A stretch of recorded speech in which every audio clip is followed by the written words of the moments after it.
안녕하세요. 반갑습니다. 자, 2023년 2회 전기기능사 필기를 혹시 준비하고 계신가요?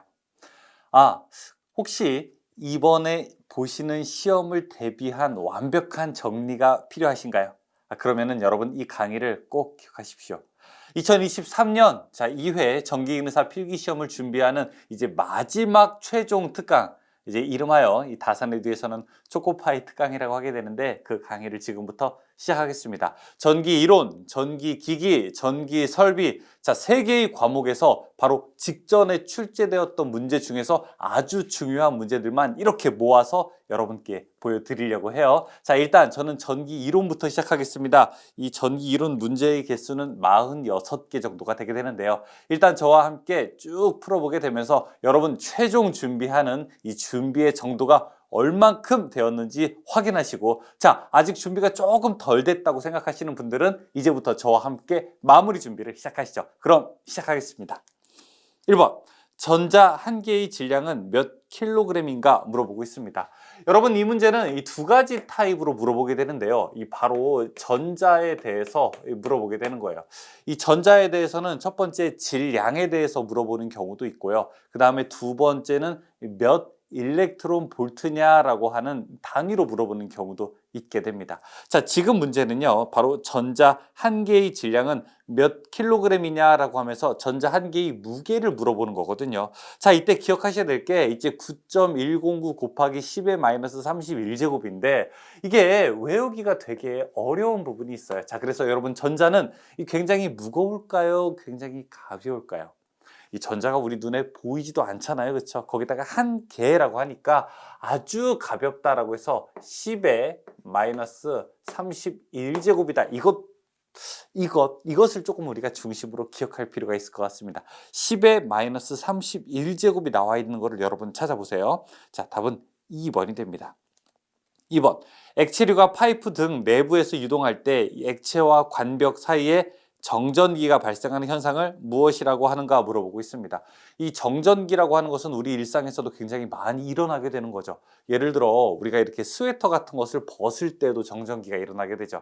보통 옷은 이제 겨울철에 많이 정전기가 생기는 이유 중에 하나가 옷끼리 서로 이렇게 비벼지기 때문에 그래요. 따라서 이런 걸 우리가 마찰에 의한 대전이라고 부르기도 하게 되고, 왜 우리가 새로운 전자제품 같은 거 뜯을 때 비닐로 이렇게 뜯게 되면 정전기 생기는 거 경험한 적 있으시죠?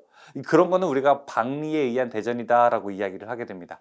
지금 문제, 여기 2번 문제에서는 어떤 얘기를 하고 있냐면은 이렇게 쭉 배관 같은 것이 있는데 이 배관에 유체가 이동하게 되면서 생기는 정전기가 있다. 자, 이런 걸 우리가 뭐라고 하냐라고 이야기하게 돼요. 자, 이건 바로 우리가 유동에 의한 대전이라고 이렇게 부르게 됩니다. 그래서 액체류가 파이프 등에서 우리가 이동하게 될 때 이때 발생하는 정전기를 유동에 의한 대전이라고 합니다. 따라서 답은 3번이 되겠죠.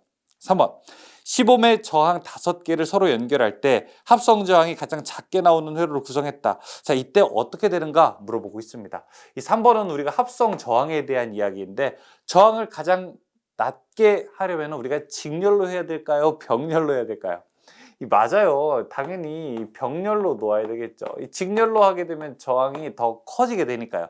이 문제는 이 병렬로 하게 되었을 때 합성 저항이 가장 작은 것을 알고 있느냐 물어보는 거예요. 일단 우리가 병렬로 했을 때 합성 저항이 가장 작다는 건 알게 됐어요. 그러면은 15매 저항 5개라고 했으니까 15매 저항 5개를 병렬로 하게 되면 어떻게 될까요? 자, 합성 저항 R 토탈은 어떻게 됩니까? 저항을 뭘로 나누는 거예요? 개수로 나누게 되면 되죠. 따라서 15매 저항을 어떻게 5개로 나누게 된다면은 그럼 합성 저항은 얼마? 맞아요. 2옴이 되겠네요. 따라서 답은 2옴이 됩니다. 2번이 되죠.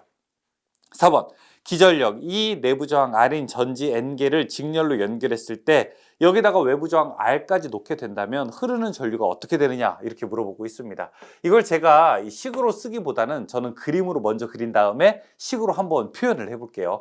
그림으로 그리게 되면 이렇게 할 거예요. 자, 저항이 이렇게 전압이 2V의 전압이 있고 그 다음에 내부 저항 R자리가 N개 있게 되는 거죠. 이때 외부 저항 큰 R자리가 있게 된다면 합성 저항은 얼마인가 이렇게 물어보고 있게 됩니다. 이때 흐르는 전류 I라고 하게 되면 이 흐르는 전류 I는 이렇게 부를 수 있죠. 원래 전류는 어떻게 됩니까? 저항분의 전압이 되는 거죠. 그래서 자, R 토탈 분의 전압 V, 뭐 E 이렇게 놓을 수 있는데 E의 토탈이라고 한번 해보죠. 그런데 여기서는 이제 몇 개, N개가 들어가게 되니까 R의 토탈 어떻게 됩니까? 이 N개에다가 이 내부 저항을 곱한 것 플러스 외부 저항 R이 되고, 자, 그 다음에 이것이 몇 개냐? N개에다가 그 다음에 E의 개수만큼 된다라고 하면서 식은 이렇게 표현할 수가 있겠죠. 그러면은 답은 4번이 되는데, 이렇게 나오는 경우도 있고, 그러니까 식으로 나오는 경우도 있고, 이 문제는 여기다가 숫자를 하나씩 넣어서 푸는 경우도 있어요. 뭐 10V짜리 내부 저항 0.1ohm짜리 외부에다가 5ohm짜리를 놓게 되면 흐르는 전류가 얼마냐? 라고 물어볼 수 있는데, 이거 그냥 오흠의 법칙으로 풀어보면 되겠죠. 답은 이렇게 표현할 수 있습니다. 5번. 2ohm과 3ohm의 저항을 병렬로 접속했을 때 흐르는 전류는 직렬로 접속했을 때의 몇 배가 되는가 물어보고 있습니다. 자, 병렬로 접속했을 때는 이 직렬의 몇 배인가? 이 병렬로 했을 때 전류가 더 많이 흐르겠죠. 2ohm이랑 3ohm이라고 했어요. 그러니까 자, 그림으로 하게 되면은 이렇게 2ohm짜리, 3ohm짜리가 이 직렬로 있을 때가 있고, 그 다음에 2ohm과 3ohm이 이렇게 병렬로 있을 때가 있게 되는데, 이때 흐르는 전류를 한번 계산해 보자 이런 얘기예요.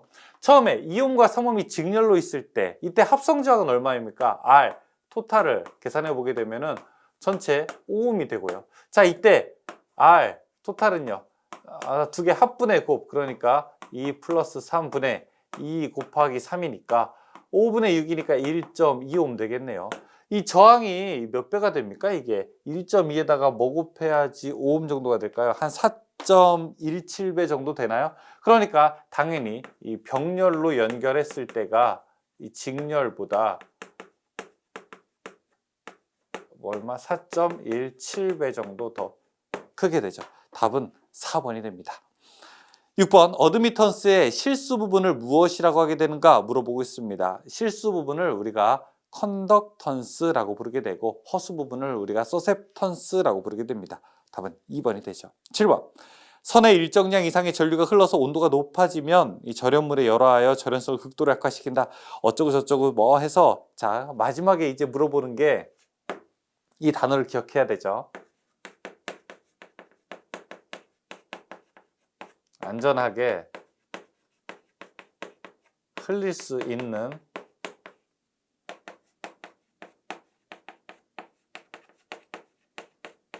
최대 전류. 그러니까 이 전류 이상으로 흘릴 수는 있는데 안전은 보장하지 못해라고 하는 그 맥시멈 최대 값을 우리가 무엇이라고 하게 됩니까? 허용 전류라고 하게 되죠. 답은 그래서 4번이 됩니다. 8번. 다음 중 전위 단위가 아닌 것은 무엇입니까? 이 전위 단위가 아닌 것은 1번. 이 볼트 퍼 미터는 여러분들 기억하십시오. 볼트 퍼 미터는 1m당 몇 볼트냐라고 해서 이건 우리가 전개의 세기다 이렇게 대답을 할 수가 있습니다. 나머지는 다 전위의 단위예요. 9번. 회로의 저항값이 R1, R2, R3, R4일 때 회로 전류가 최소로 흐르는 저항은 어떻게 되는가 물어보고 싶다. 근데 9번 문제에서는 일단 이 전류가 최대로 흐르는 저항은 어떤 걸까요? 전류가 가장 많이 흐르는 거. 이건 당연히 R1이 아니겠습니까? 이거는 그냥 보지 않아도 우리가 맞출 수 있는 거죠. 왜? R1에 흐르는 전류는 R2, R3, R4에 있는 것을 다 모아놓은 거기 때문에 그런 거죠. 따라서 R1에 가장 큰 전류가 흐르게 되는 겁니다. 그러면 이제 문제는 이 세 개 중에 하나예요. R2, R3, R4인데 누가 저항이 가장 크게 됩니까? 저항이 가장 큰 녀석이 전류가 가장 적게 흐르게 되겠죠. 지금 이제 문제에서 주어진 것은 R2의 값이니까 당연히 답 R2가 가장 작은 전류가 흐르겠죠. 답은 그래서 몇 번? 맞아요. 2번이 됩니다. 10번. 중첩의 원리를 이용하여 회로를 해석할 때 전류원과 전압원은 각각 어떻게 해야 되는가 물어보고 있습니다. 이 중첩의 정리를 이용하게 되는데 서로 다른 전압원과 전류원이 있을 때, 예를 들어 이렇게 여기 전압원이 하나 있고, 그 다음에 여기에 뭐 저항이 이렇게 하나 있고, 그 다음에 이쪽에 또 전류원이 하나가 만약에 있다. 이렇게 했을 때 전압원과 전류원을 각각 계산하게 되는 것은 무엇이냐? 중첩의 정리라고 하는 건 이거를 두 개를 서로 떼어 놓고서 해석을 해서 합쳐서 분석을 하는 거죠. 자, 첫 번째 전압원만 있을 때에는 어떻게 계산합니까? 이 전류원 쪽을 계산할 때는 전류원은 그냥 연결을 시킵니다. 알죠? 이 전류원은 오픈하게 됩니다. 이걸 우리가 전류원은 개방했다고 부르게 되는 거고요. 그 다음에 여기 전압원, 전압원은 이 전류원 쪽으로 이것과 함께 전압원 쪽은 이렇게 회로를 단락해서 계산을 하게 됩니다. 따라서 전압원에서 봤을 때 전류원은 이제 개방하고, 전류원은 어떻게 돼요? 개방하고. 전압원은 어떻게 됩니까? 그냥 직선으로 이어버리게 되죠. 이걸 단락이라고 하게 되죠. 짧게 이어버린다고 해서. 그래서 전압원은 단락, 전류원은 개방된다. 이렇게 대답을 할 수가 있습니다. 그럼 답은 2번이 되겠네요. 11번. 부하의 전압과 전류를 측정하기 위한 전압계와 전류계의 접속 방법으로 옳은 것은 무엇인가? 자, 이게 이 문제랑 조금 다르게 생각을 해야 됩니다. 일단 여러분, 전압계와 전류계는 어떻게 측정을 해야 되느냐, 이런 문제를 물어보게 되는 거죠. 만약에 여러분 여기 220V 전원이 있다고 해볼게요. 이렇게 이제 코드가 있고, 자, 이 코드가 쭉 전류가 흘러가게 되어서 여기에서 우리가 어떤 저항, 뭐 전구 같은 게 있다고 해보자. 만약에 이렇게 우리가 예시를 한번 들어보자. 자, 이런 예가 있다고 해볼게요. 그럼 이때 전압과 전류는 어떻게 될까요? 전압은 일단 이 저항과 이렇게 병렬로 해야 됩니다. 이 양단의 압력의 세기이기 때문에 전압계로는 병렬로 연결하고, 전류는 자, 그 사이에다가 넣어야 돼요. 이 흐르는 양을 재야 되기 때문에 이렇게. 그래서 전류계는 어떻게 연결하게 됩니까? 맞아요. 직렬로 연결하게 되고, 전압계는 맞아요. 병렬로 연결하게 됩니다. 답은 그래서 전압계는 병렬, 전류계는 직렬, 이렇게 연결하게 되죠. 답은 3번이 됩니다. 12번. 100V의 전압계가 있다. 이 전압계를 사용해서 200V의 전압을 측정하려면 최소 몇 옴의 저항을 외부에 접속해야 되는가 물어보고 있습니다. 12번. 이거는 어떤 것에 대한 문제죠? 배열기에 대한 문제죠. 자, 여기 어떤 전압원이 있다고 해보겠습니다. 이렇게 직류전원이라고 한번 해볼게요. 편의상. 자, 그리고 여기에 전압계가 있어요. 자, 근데 이 전압이 측정하려고 하는 게 한 200V 정도 된다고 하네요. 200V. 근데 내가 가지고 있는 전압계는 100V까지밖에 못 재. 그러니까 여러분이 한 2m 정도 재야 되는데 내가 가지고 있는 이 줄자의 길이가 1m밖에 안 돼. 그럼 어떻게 해야 될까요? 1m를 2번 재야 되겠죠. 똑같아요. 이 밖에다가 어떤 저항을 넣어서 전압이 분배되어야 하게끔 만들어야 되는데, 이 몇 옴짜리를 넣어야 되느냐, 내부와 똑같은 걸 넣어야 되겠죠. 그래야지 반씩 나눠지니까요. 이 내부가 5000옴짜리라고 하니까 여기도 당연히 5000옴짜리를 넣어야 되겠죠. 답은 2번입니다. 13번. 220V용 100W 전구와 200W 전구를 직렬로 연결해서 200V의 전원에 연결하게 되면 어떻게 되는가 물어보고 있습니다.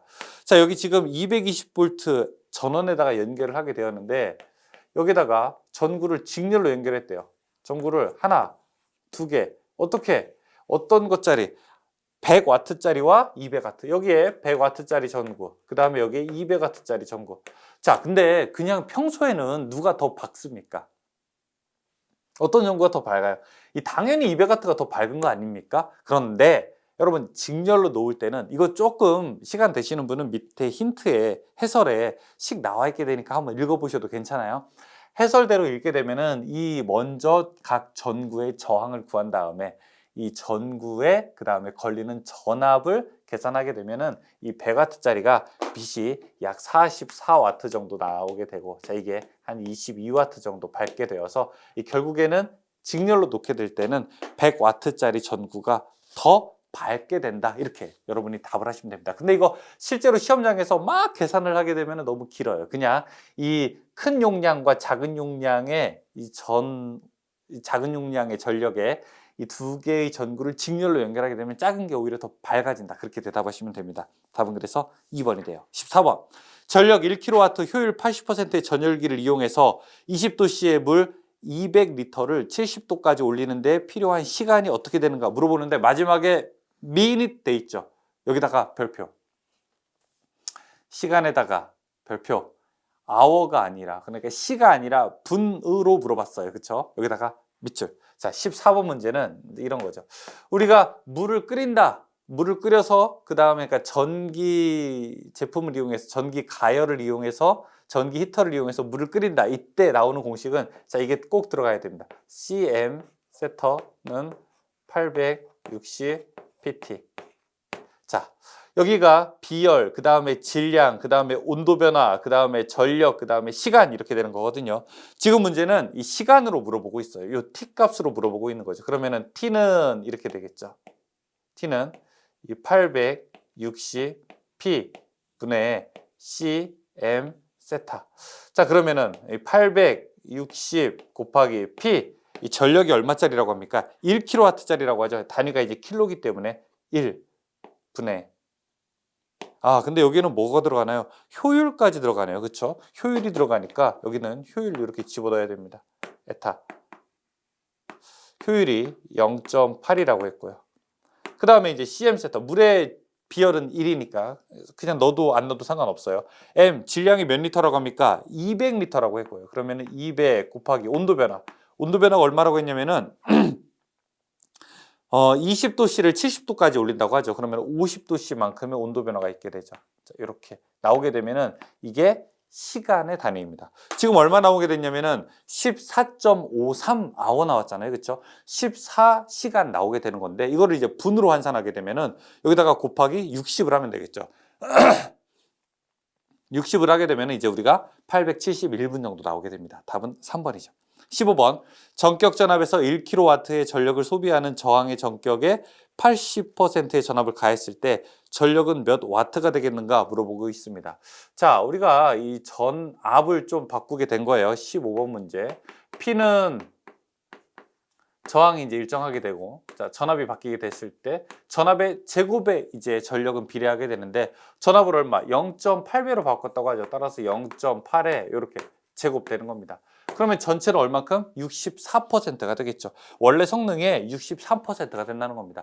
전압을 예를 들어 다리미가 있는데 이 다리미를 사용하는데 100V를 사용해야 되는데 100V보다 80%의 전압, 즉 80V를 넣어주게 된다면 전체 성능은 64%로 줄어들게 된다는 거예요. 답은 그래서 1번이 됩니다. 16번. 황산구리 용액에 10A의 전류를 60분간 흘릴 때 석출되는 구리의 양은 어떻게 되는가? 이걸 우리가 패러데이 법칙이라고 이야기하게 되죠. 패러데이 법칙에서는 석출량 W는 어떻게 됩니까? K, 그 다음에 I, 그 다음에 T가 되죠. 자, 이 K라고 하는 거는 화학 당량이고요. 그렇죠? 화학 당량이어서 0.3293 곱하기 10의 마이너스 세제곱으로 되어 있고 그 다음에 I, 전류라고 하는 것 여기 10이라고 되어 있고요. T, 시간 나와 있게 되는데 시간은 반드시 초로 계산을 해야 됩니다. 여기 60분 나와 있게 되는데 초로 계산하게 되면은 3600초니까 3600 넣어서 계산하게 됩니다. 아래 해설처럼 쭉 하게 되면은 11.85 나오게 되죠. 17번. 황산구리 전해에게 두 개의 구리판을 넣고 전원을 연결하게 되었다. 음극에서 나타나는 현상으로 옳은 것은 어떻게 되는가 물어보게 됩니다. 이 황산구리 용액에다 넣었다는 얘기는 이렇게 된다는 얘기예요. 자, 이렇게 수조가 있어요. 이 그림이 잘 여러분이 탁 보시기에 편할지는 모르겠지만 이렇게 수조가 있고 여기에 이렇게 전원이 있게 되는 거죠. 배터리가 있게 되고 이쪽에다가 양쪽에다가 이렇게 구리판을 넣었다는 겁니다. 여기에 들어간 게 CuSO4, 그러니까 황산구리 용액을 넣었다는 거죠. 이때 흐르는 전류는 이 플러스에서 마이너스 쪽이니까 이렇게 쭉 전류는 이쪽 방향으로 흐르게 되는 거죠. 이런 방향으로 우리가 흐르게 되면은 실제로 전자는 어떻게 될까요? 전자는 그 반대 방향으로 되게 되고 지금 음극에서 나타나는 현상으로 옳은 것은 이라고 이렇게 부르게 되잖아요. 여기가 이제 마이너스, 여기가 음극이지 않습니까? 음극에는 Cu, 그러니까 구리의 분자가 붙게 되어서 음극이 더 두터워지게 됩니다. 음극이 더 두터워지니까 답은 보시게 되면은 2번 구리판이 두터워진다 이렇게 대답을 할 수가 있게 되는 거죠. 답은 2번이 됩니다. 18번 다음 중 극성이 있는 콘덴서는 무엇인가? 극성이 있는 콘덴서는 우리가 전해 콘덴서다라고 이렇게 대답을 할 수 있어요. 전해 콘덴서. 답은 2번 탄탈 콘덴서도 됩니다. 탄탈 콘덴서가 전해 콘덴서의 종류 중에 하나예요. 2번 탄탈 콘덴서가 바로 극성이 있는 콘덴서가 됩니다. 19번 서로 다른 종류의 안티몬과 비스무트의 두 금속을 접속하여 여기에 전류를 흘리면 접점에서 열의 발생 또는 흡수가 일어나게 된다. 자, 이거를 무엇이라고 하게 되는가? 이걸 우리가 펠티의 효과라고 부르게 되는 거죠. 두 금속을 놓고 전류를 흘렸더니 열의 변화가 생기게 된다. 이걸 우리가 펠티의 효과. 반대로 두 금속을 놓고 열을 줬더니 전류가 만들어진다. 이거는 뭐예요? 제백 효과. 이렇게 볼 수 있죠. 20번. 다음 그림에서 P점의 자기장의 세기를 구하는 비오-사바르의 법칙을 옳게 나타낸 것은 무엇인가? 이걸 우리가 식을 할 때 제가 어떻게 외우면 좋다고 했었죠? 아, 그 다음에 싸, 그쵸? 그 다음에 제가 제곱 이렇게 외우자고 했었는데 기억나세요? 아싸 제곱 여기에 I 들어가야 되고 그 다음에 여기 사인 들어가야 되고 그 다음에 여기에 제곱 들어가는 걸 찾으면 됩니다. 이 식의 형태 찾을 때는 식을 다 외운다기보다는 식의 특징을 우리가 기억한다라고 하는 표현이 더 좋을 것 같아요. 아싸 제곱 답은 1번이 되죠. 21번 다음에서 나타나는 법칙은 무엇인가? 자, 유도기전력은 자신의 발생 원인이 되는 이 자속의 변화를 방해하려는 방향으로 발생하게 된다. 자, 이거 뭐죠? 방해. 이런 말 나오면은 딱 하나밖에 없죠.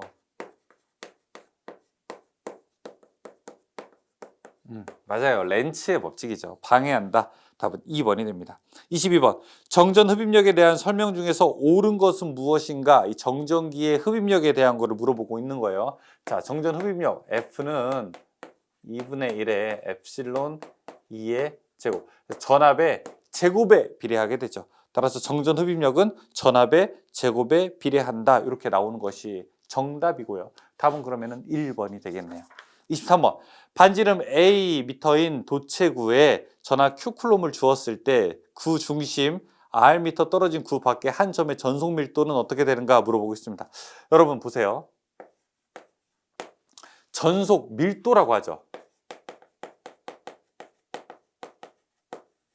전속 밀도. 그러니까 전속에 대한 밀도. 밀도는 면적이죠. 그렇죠? 그러면은 이 전속을 뭘로 나누는 걸까요?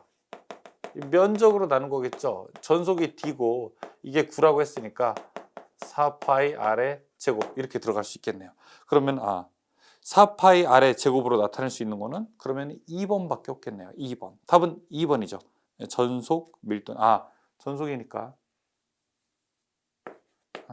전하죠. 전하를 면적으로 나눈 거. 답은 2번이 됩니다.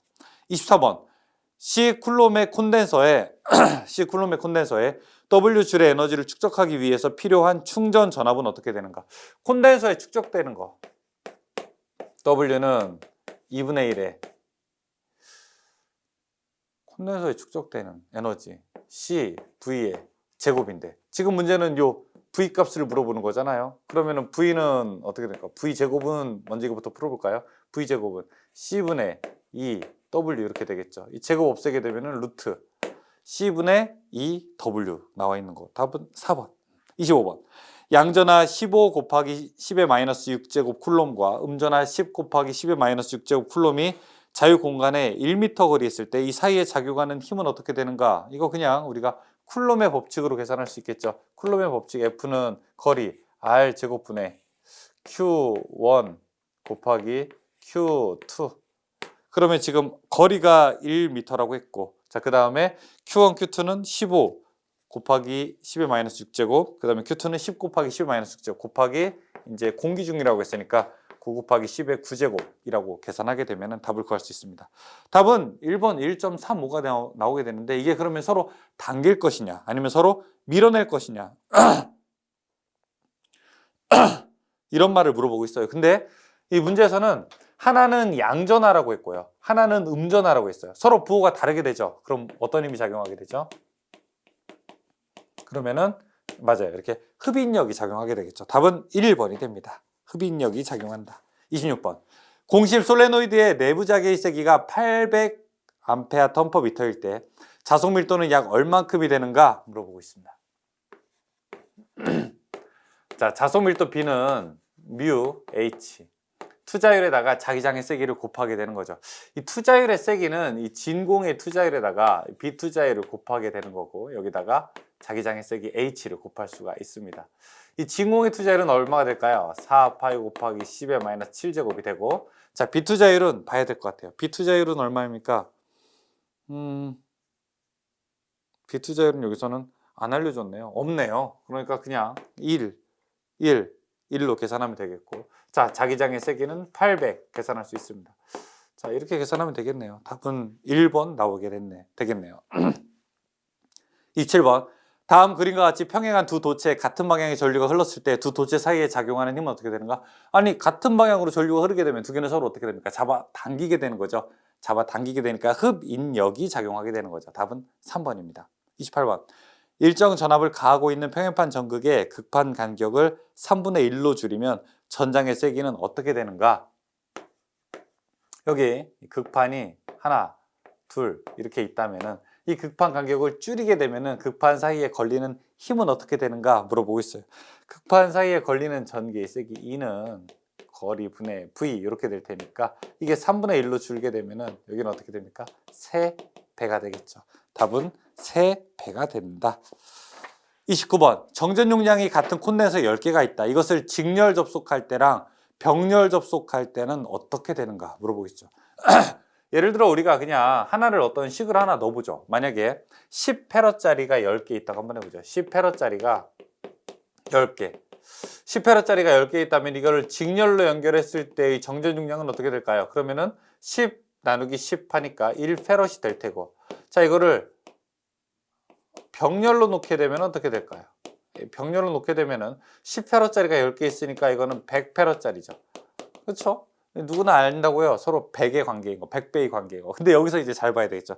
마지막에 물어본 게 뭐냐면은 직렬 접속할 때는 병렬 접속할 때의 몇 배가 되는가? 직렬은 병렬의 100분의 1이 되는 거죠. 근데 이거 마지막에 이렇게 물어볼 수도 있어요. 여기까지 잘 하셨는데 이 병렬은 직렬의 몇 배인가? 이렇게 하게 되면 100배, 이렇게 하게 되면 답이 4번이죠. 하지만 직렬은 병렬의 몇 배인가 물어봤기 때문에 답은 우리가 2번으로 대답할 수가 있겠죠. 답은 2번. 100분의 1로 감소한다. 이렇게 대답해야 됩니다. 답은 2번이 되죠. 30번. 다음 물질 중에서 반자성체는 무엇인가 물어보겠습니다. 반자성체는요. 비스무트, 은, 탄소, 실리콘, 구리 뭐 이런 거 들어가게 되죠.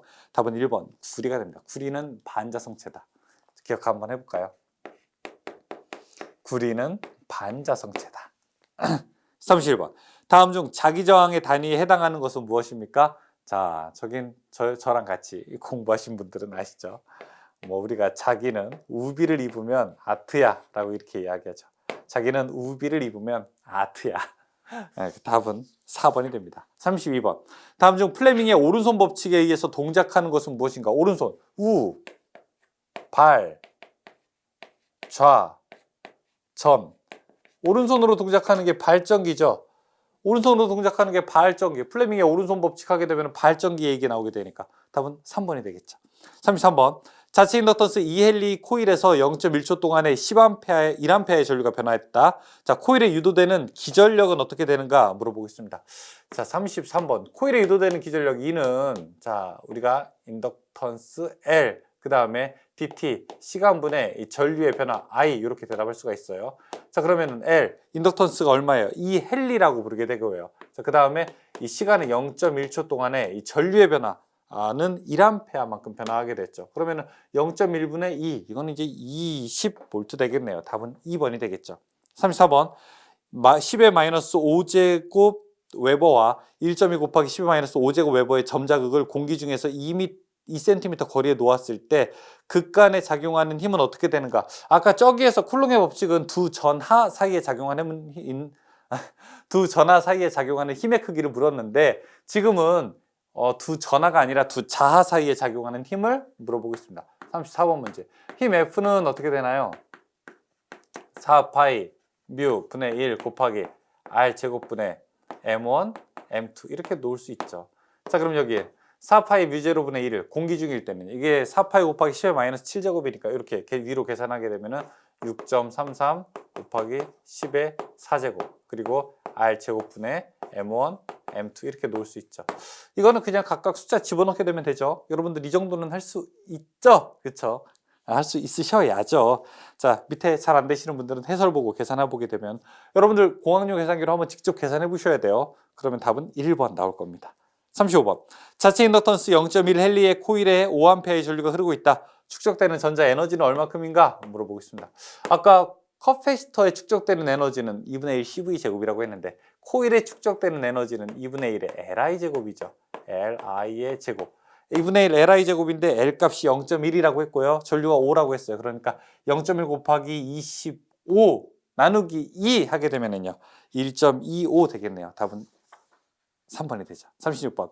자체 인덕턴스가 L1, L2인 두 코일을 직렬로 접속하였을 때 합성 인덕턴스를 나타내는 것은 어떻게 되는 거예요? 이거는 그냥 말로 할게요. L1 플러스 L2 플러스 마이너스 2M L1 플러스 L2 플러스 마이너스 2M 되어 있는 거 답은 3번이죠. 37번. I는 200 루트 2 사인 오메가 t 플러스 2분의 파이를 복소수로 표현하게 되면 어떻게 되는가 물어보고 있습니다. 자, 37번. I는 전류값이 200 루트 2 사인 그 다음에 오메가 t 2분의 파이 플러스 2분의 파이 이렇게 대답하게 됩니다. 그러니까 여기 나와 있는 200 루트 2가 이게 최대값이죠. 시료값 하게 되면 200이 시료값인 거고 그 다음에 위상차는 어떻게 돼요? 2분의 파이가 되니까 이거를 뭘로 나타내라고 합니까? 마지막에 복소수로 표시해다 해라라고 이렇게 이야기하게 되죠. 이걸 우리가 극좌표 형식으로 나타내게 되면 일단 크기가 200이고 위상차는 어떻게 됩니까? 2분의 파이예요. 이 파이가 얼마입니까? 파이가 180이니까 2분의 파이는 결국 90도를 나타내겠네요. 그쵸? 그러면 이거를 이제 쭉 계산을 해볼 수 있게 되죠. 그러면 여기다가 200 곱하기 그 다음에 코사인 세타가 2분의 파이니까 코사인 90에다가 플러스 J 하고 사인 90 이렇게 놓을 수 있게 됩니다.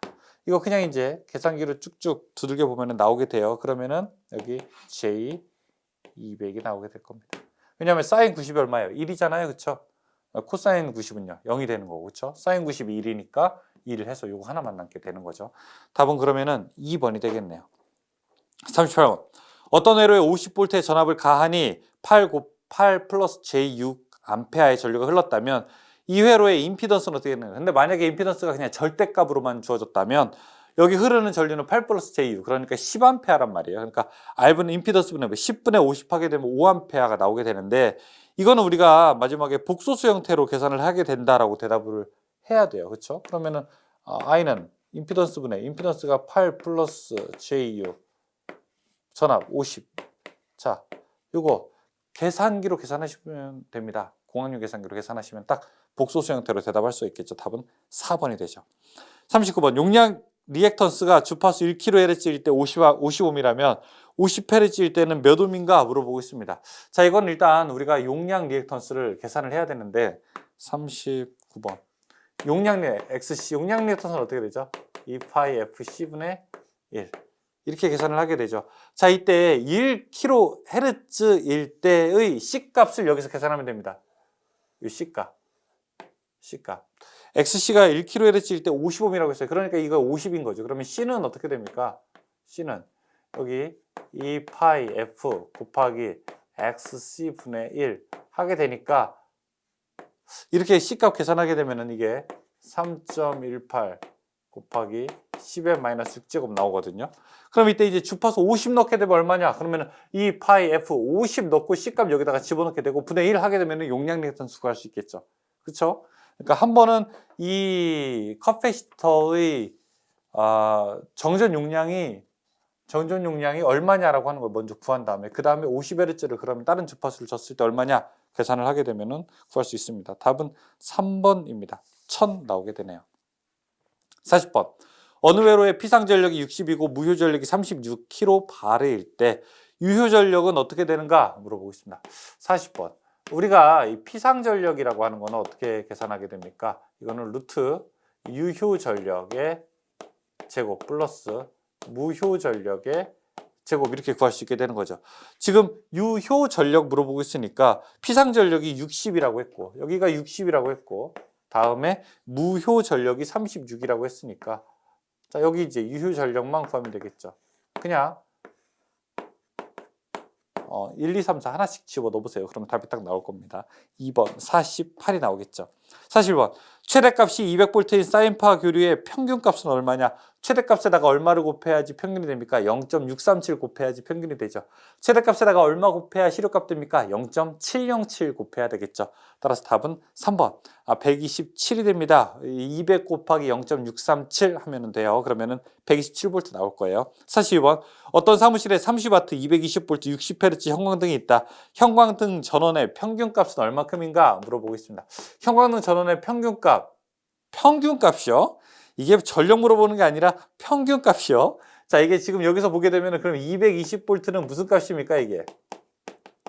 실효값이죠. 그렇죠? 이 실효값의 평균값을 물어보고 있는 거잖아요. 그럼 어떻게 됩니까? 나누기 1.12라면 되겠죠. 220 나누기 1.12를 한번 해보세요. 그럼 198 나오게 되나요? 답은 198. 43번. 전원과 부하가 다 같이 델타 결선된 삼상 평형 회로가 있다. 상전압이 200, 부하 임피던스가 6 플러스 J8일 때 선전류는 얼마큼이 되는가 물어봅니다. 선전류는 상전류에다가 루트 3 곱하게 되는 거죠. 그럼 상전류 구하면 되겠죠. 상전류는 I, P는 임피던스분의 V. 여기 임피던스가 얼마큼입니까? 6 플러스 J8 10이죠. 전압이 얼마입니까? 200이죠. 그러면은 IP는 20A 되겠네요. 예. 선전류는 상전류에다가 루트 3 곱하게 되는 거니까 그러면은 20에다가 루트 3 곱하게 된 거네요. 따라서 20 곱하기 루트 3 대답할 수 있습니다. 답은 3번이 되죠. 44번. 평형 삼상 교류 회로의 Y 회로로부터 델타 회로로 등가 변환하기 위해서는 어떻게 되는가? Y에서 델타로 갈 때는 3배를 하게 되면 되죠. 답은 3배를 한다. 1번. 45번. R은 10kΩ, C는 5마이크로페라 직렬 회로에 110V의 직렬압을 인가했을 때 시상수는 어떻게 되는가? 시정수. 시정수는 이 과도 변화하게 되는 그 시간이 얼마냐라고 물어보고 있는 건데 RL 직렬 회로에서는 R분의 L이 되는 거고요. 그 다음에 RC 직렬 회로에서는 R 곱하기 C가 되는 겁니다. 그냥 R에다가 C 곱하면 돼요. 그러니까 10kΩ에다가 5 마이크로페럿 곱하게 되면 돼요. 두 개 계산하게 되면은 50 밀리세크 나오게 됩니다. 답은 2번이 되죠. 6번. 파 형률은 어느 것인가? 이거는 저랑 공부하신 분들은 당연히 맞춰야 되겠죠. 형률은 형, 효, 균 이렇게 돼요. 파, 고율, 고, 대, 효 이렇게 대답할 수 있고 형, 효, 균 나와 있는 거 답은 3번이 되죠. 맞습니다. 여기까지 이론 문제가 다 나와 있게 되네요. 이 어떤 문제는 조금 계산하는 게 어려울 수도 있는데 어떤 문제는 또 상대적으로 쉬운 것도 있으니까 여러분 한번 복습하시면서 또 온전하게 이해하시기 바라겠습니다. 하여간 이번 시험 보러 가시는 분들은 이거는 다 알고 가셔야 되는 거예요. 아셨죠? 남은 시간이 짧으면 짧지만 또 한편으로는 길다면 길 수도 있는 시간들이에요. 여기 있는 거 한 번만 천천히 계산해 보시게 되면서 꼭 좋은 성적 거두시길 바라겠고 잠깐 쉬었다가 이제 기기 만나보겠습니다. 잠깐 쉬었다 할게요. 이어서 42개의 전기 기기 한번 풀어볼게요. 이 전기 기기는 복잡한 계산 문제는 별로 없습니다. 사실은 개념 문제가 많이 있기 때문에 여러분들이 전기 기기를 어떻게 해야 잘 공부할 수 있습니까? 라고 저에게 묻는다면은 사실 제 대답은 하나밖에 없어요. 그것은 바로 이제 우리가 정규 이론이죠. 정규 이론을 잘 공부를 하게 되면서 내 머릿속에 이 기기의 구조나 아니면 동작 메커니즘을 조금 이렇게 직접 보지는 못하더라도 간접적으로 이 정리를 쭉쭉 해나가는 것이 사실은 기기를 공부하는 데 가장 유리한 방법, 왕도라고 할 수 있습니다. 따라서 저는 지금 문제를 풀어볼 텐데 저는 이 문제를 읽고 답을 말씀드리겠지만 한 번에 딱 와닿는 분이 계시는 반면 그렇지 않은 분들도 계실 수 있습니다. 그렇지 않은 분들은 문제와 답을 딱 외우기보다는 혹시 오늘 전체적으로 이렇게 전기 기기가 5개로 되어 있잖아요. 직류기, 변압기, 유도기, 그 다음에 동기기, 정류기. 내가 이상하게 변압기 파트가 조금 잘 이해가 안 된다. 왜 변압기가 왜 이렇게 좀 남의 얘기하는 것 같지? 라고 그렇게 생각이 되신다면은 시간을 조금 내셔서 이 변압기 부분의 강의만 한번 조금 보실 필요가 있습니다. 변압기 부분 강의 한 2시간 정도만 보시면 되거든요. 2시간 정도 딱 보시게 되면은 이 변압기 문제가 딱 주어졌을 때 이제 문제를 푸는 게 그렇게 두렵지 않을 겁니다. 확실한 변화를 느끼실 수 있을 거예요. 일단 한번 저와 같이 이 전기 기기와 관련된 내용 먼저 보시고 여러분이 혹시 어디가 부족한지, 내가 어디가 조금 강한지를 분석할 수 있는 그 기회로 삼으시기 바라겠습니다. 그럼 시작할게요. 1번. 직류 발전기에서 브러쉬와 접촉하여 전기자 권선에 유도되는 교류기 전력을 정류해서 직류로 만드는 부분은 무엇인가? 이렇게 물어보고 있습니다.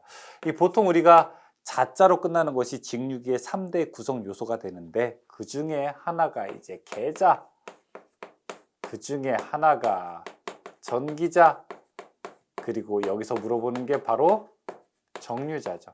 정류자는 이 교류를 직류로 바꾸는 부분에 해당이 되게 되면서 우리가 브러쉬와 직접 접촉하는 부분이 되겠죠. 답은 2번이 됩니다. 속도를 광범위하게 조절할 수 있어서 아변기나 엘리베이터 등에 사용되고 일근어 방식 또는 워드 레오너드 방식의 속도 제어에 사용할 수 있는 경우에 주 전동기로 사용하는 거. 자, 이거 문제가 사실 이런 문제는 이제 조금씩 버려져야 되는 문제인데 왜냐하면 조금 주관적인 내용들이 들어가기 때문에 그래요. 객관적인 게 아니라 뭐 광범위하다, 뭐 중범위하다 이런 걸 우리가 딱 나누는 기준이 절대 기준이 없기 때문에 애매하기는 하는데 자, 여기서 나와 있는 게 일단 첫 번째 광범위하다. 그 다음에 아변기는 이렇게 누르는 거죠. 그렇죠? 자, 그렇게 돌아가는 전동기를 우리가 아변기라고 하는데 자, 그 다음에 일근어 방식 요 우리가 키워드를 조금 더 모으게 된다면 이런 건 우리가 타여자 전동기라고 대답할 수가 있습니다. 답은 1번에 해당돼요. 그 다음에 여기 2번 분권 전동기는 무슨 특성? 정출력 이런 말이 들어가면 되고 다음에 직권은 뭐 토크가 크다라고 이렇게 나오게 되면 되고요. 3번 전기 기계의 효율 중에서 발전기의 규약 효율은 어떻게 되는가 물어봅시다. 발전기는 전기를 집어 넣는 겁니까? 전기를 빼내는 겁니까? 발전기 전기를 빼내는 거죠. 그래서 출력이 2번 나오면 됩니다. 출력이 2번 나오면 어떻게 될까요? 출력 플러스 손실분의 자 출력 이렇게 나와 있는 게 발전기의 규약 효율식이 되겠죠. 답은 그러면은 4번이 되겠네요. 4번. 계자철심에 잔류자기가 없어도 발전이 되는 직류기는 무엇인가? 이 계자철심에는 원래 잔류자기가 있어야 이게 우리가 스스로 자기 여자되게 되는 건데 근데 외부에서 자력을 공급할 때는 자기여자가 되지 않아도 괜찮죠. 그렇죠? 그러면 이걸 우리가 타여자기라고 부르게 되는 거죠. 잔류자기가 없어도 발전할 수 있는 거는 타여자기입니다. 5번 전기자 저항 0.15옴, 전기자 전류 104A, 유도기 전력 110.4V인 직류 분권 발전기의 단자 전압은 어떻게 되는가?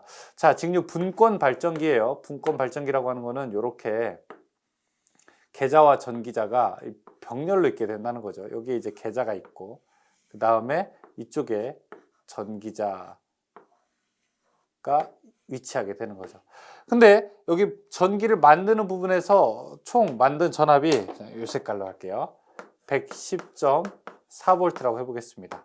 자, 그리고 여기에 전기자 저항이 0.1옴이 되고 0.1옴이 되고 그 다음에 전기자 전류가 104A. 네, 104A.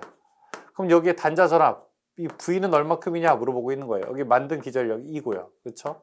이 단자전압 V라고 하는 것은요. 단자전압 V라고 하는 것은 처음에 만든 거에서 중간에 전압 강화를 빼는 겁니다. 전압 강화는 IARA가 되고요. 그러면 처음에 만든 전기가 얼마냐? 110.4V가 되니까 여기다가 IARA 104 그 다음에 곱하기 0.1 즉 10.4V를 빼게 되는 거죠. 따라서 그러면은 100V가 단자 전압으로 걸리게 되겠네요. 답은 100V입니다. 6번. 다음 정류 곡선 중 브러쉬의 후단에서 불꽃이 발생하게 되는 것은 무엇인가 물어보고 있어요. 우리가 브러쉬 불꽃 곡선을 이렇게 곡선이라고 해야 되나 표라고 해야 되나 이렇게 이제 그리게 되는데 이게 이제 이상적인 거고 그 다음에 이렇게 부족 정류 그 다음에 이렇게 과정류 그 다음에 이렇게 실제 정류 이렇게 나오게 되는 그래프가 있게 되는 거죠. 부족 정류 맨 위에 이렇게 볼록하게 그린 거. 자, 이것은 우리가 브러쉬의 후단에서 불꽃이 발생하기 쉽게 됩니다. 답은 4번이 되죠. 7번. 직류 전동기의 회전 방향을 바꾸기 위해서는 어떻게 하면 되는가 물어보겠습니다. 직류 전동기는 어떻게 되나요? 계자나 전기자 둘 중에 하나를 바꿔주면 되는 거죠. 여기 이제 계자나 전기자 둘 중에 하나의 극성을 바꿔주게 되면은 이 전류가 전류라고 해야 되나요? 이 계자는 아닐 수도 있으니까 영구자석을 쓸 수도 있으니까 그러면은 기절 그 도체가 힘이 걸리는 방향이 반대가 되기 때문에 우리가 전동기가 역회전할 수 있게 되는 거죠. 따라서 이제 전기자의 방향을 바꾸거나 계자의 방향을 바꾸거나 둘 중에 하나를 바꿔주게 되는 거죠. 답은 2번이 됩니다. 8번. 직류 발전기의 무브와 특성 곡선은 어떻게 되는가? 무브와 특성 곡선이 어떻게 되는 거죠? 계좌 전류를 높였을 때 단자 전압이 어떻게 되는가? 물어보고 있는 거죠. 자, 이런 거죠.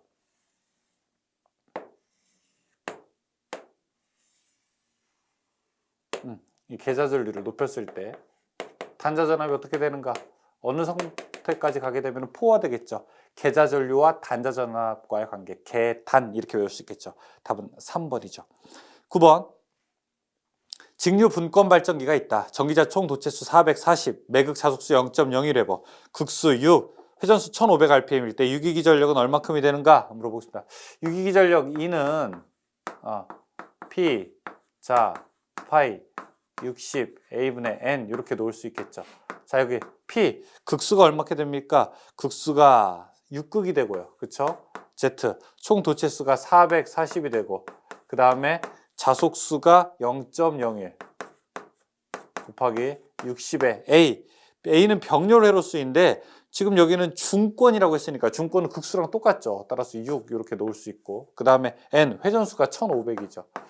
따라서 이런 거 계산하게 될 때는 중권일 때는 요 극수와 그 다음에 여기 병렬 회로수를 그냥 약분되게 되면 됩니다. 근데 사실은 그래서 중권일 때는 사실은 극수를 몰라도 계산할 수 있게 되는 거예요. 440 곱하기 0.01 곱하기 1500 나누기 60 하게 되면은 이 값 구할 수 있겠죠. 아마 110 나오게 될 겁니다. 답은 3번이 되죠. 10번. 발전기 또는 주변압기의 내부 고장 보호용으로 가장 널리 쓰이는 것은 자, 내부 고장 보호하는 거 차동 계전기, 비율 차동 계전기, 부우울지 계전기 이렇게 있게 되는데 전기적 이상은 차동 계전기와 그 다음에 비율 차동 계전기죠. 답은 여기서 2번이 됩니다. 그 둘 중에 하나 있는 거, 이 세 개 중에 하나 있는 거는 2번밖에 없네요. 11번. 직류 직권전동기에서 벨트를 걸고 운전하면 안 되는 이유는 무엇이냐? 이 벨트를 걸고 운전하면 안 돼. 직류 직권전동기 조심해야 될 게 있어요. 직권전동기 조심해야 될 게 뭐죠? 맞아요. 무브화 운전을 조심해야 돼요. 무브화 운전이라고 하는 게 뭐예요? 전동기에서 공회전 아무것도 안 걸고 그럼 속도가 너무 올라갈 수가 있다고요. 토크가 굉장히 작으니까 속도가 아주 올라갈 수 있다고요. 아주 올라가다가 뭔가 문제가 생겨가지고 이제 고장이 나게 되는 거죠. 그래서 절대 직권전동기는 우리가 무브화 운전을 하면 안 된다. 무브화 운전을 방지하기 위해서는 어떻게 되느냐? 벨트는 혹시 좀 끊어질 우려가 있지 않냐? 그래서 벨트 말고 보통 이제 기어 방식이라든지 뭐 이런 것들을 좀 사용하자. 벨트는 벗겨지거나 이렇게 될 수 있으니까 그런 얘기가 나오게 되는 거죠. 1번 벨트가 벗겨지면 위험 속도에 도달하기 때문에 우리가 직권전동기는 벨트를 좀 걸고 운전하지 말자 이런 얘기가 나오게 되는 거죠. 12번 자극 사이에 있는 도체에 전류가 흐를 때 힘이 작용하는 것은 무엇인가 물어봅니다. 자, 전류가 흐를 때 힘이 작용을 하게 된다. 자, 여기 자극이 있고 N극, S극, 자극이 있고 자기 이제 또 어떤 도체 전선이 있는데 이 도체에 전류를 흐르게 되니까 이 도체에 힘이 작용을 하게 된다. 그러니까 이 전류가 흘렀을 때 힘이 작용하게 된다. 자, 이거 뭐죠 이게? 발전기예요? 전동기예요? 전동기에 대한 원리를 설명하고 있는 거 아니겠습니까? 답은 2번 전동기. 13번 다음 중 정속도 전동기에 속하는 것은 무엇인가? 정속도 안정적인 거, 속도가 일정하게 되는 거. 이게 바로 분권 전동기죠. 4번. 14번 6600, 220V인 변압기에 1차에 2850V를 가하면 2차 전압은 어떻게 되는가? 물어보겠습니다. 자, 일단 변압기가 하나 있는데 변압기가 6600에 220이래요. 이 얘기가 뭐냐? 자, 이렇게 변압기가 하나 있는데 입력된 것이 6600V일 때 출력되는 것이 220V라고 합니다. 그러면 이거 얼마분의 얼마로 줄어들게 되는 겁니까? 30분의 1로 줄어들게 되는 거죠. 그런데 지금 1차에 2850 넣게 되면 어떻게 되느냐 물어보고 있는 거예요. 2850 넣으면 어떻게 되겠냐? 30분의 1로 줄어들게 되죠. 30분의 1로 줄어들게 되죠. 그럼 얼마 나올까요 이거? 95V 나오겠네. 답은 95V다. 2번이 되겠네요. 15번 변압기 V결선의 특징으로 틀린 것은 무엇인가? 자, 고장시 응급처치 방법으로 쓰인다. 맞아요. 델타 결선하다가 고장시 응급처치 방법으로 쓰이게 되는 거고, 두 번째 단상 변압기 두 대로 삼성전력을 공급하는 임시용이죠. 세 번째 부하가 증가가 예상되는 지역에 시설할 수가 있죠. 근데 4번에 V결선 시의 출력은 델타 결선 시의 출력과 그 크기가 같다? 아이고 아니에요. 어떻게 출력이 같아요? 세 대 쓰다가 두 대 쓰는데 세 대 쓰다가 두 대 쓰게 되니까 자, 일단 변압기의 이용률은 얼만큼이 됩니까? V결선의 이용률은 86.6%가 되고요. 그 다음에 출력비는요? 출력비는 57.7%가 되죠. 여기는 지금 4번 이건 잘못된 말이라고요. 16번 V결선을 이용한 변압기의 델타 결선은 델타 결선 한 때에 비해서 출력비가 어떻게 되는가? 아하, 지금 나와 있죠. 바로 57.7%라고 말씀드렸죠. 1번.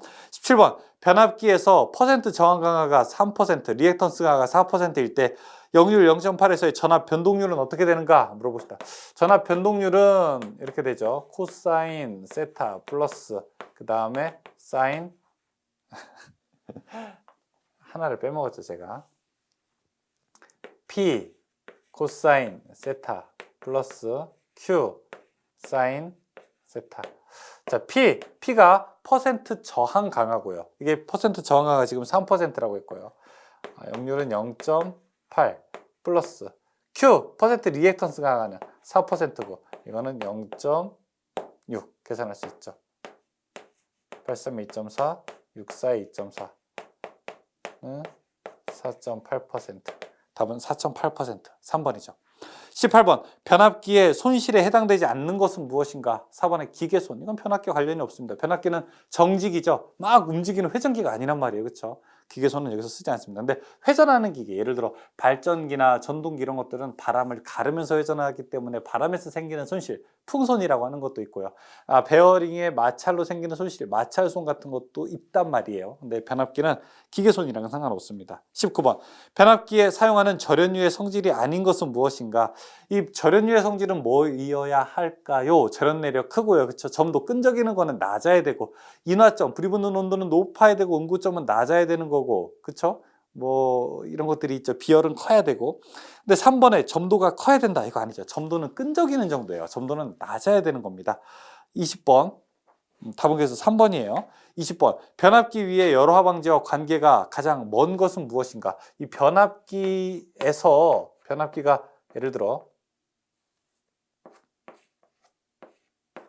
이렇게 있다면 이 변압기가 전원을 받기 위해서 고압을 받으려면 이렇게 뿔을 통해서 고압이 유기가 되는데 이 뿔을 무엇이라고 할까요? 이렇게 이걸 우리가